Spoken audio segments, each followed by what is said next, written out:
sommes Gaming Lab. Gaming Lab, c'est un programme de soutien à la recherche sur les jeux de société.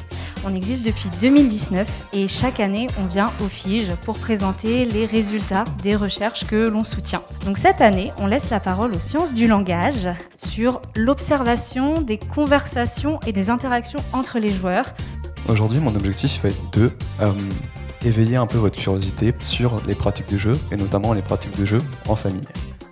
En situation de jeu, en famille, à plusieurs, les troubles 10, ils transparaissent pas uniquement au niveau de l'individu et de ses difficultés, mais aussi au niveau des interactions de la famille. J'observe des différences entre les familles 10 elles-mêmes, en plus des différences de pratique entre les familles 10 et non 10.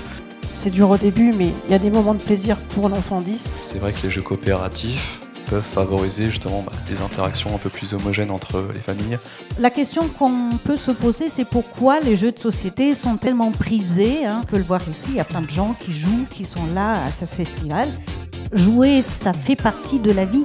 Tout ce qu'on a observé dans le jeu, ça nous dit quelque chose sur nous, sur notre façon d'être ensemble, sur notre façon d'être un être humain dans une société.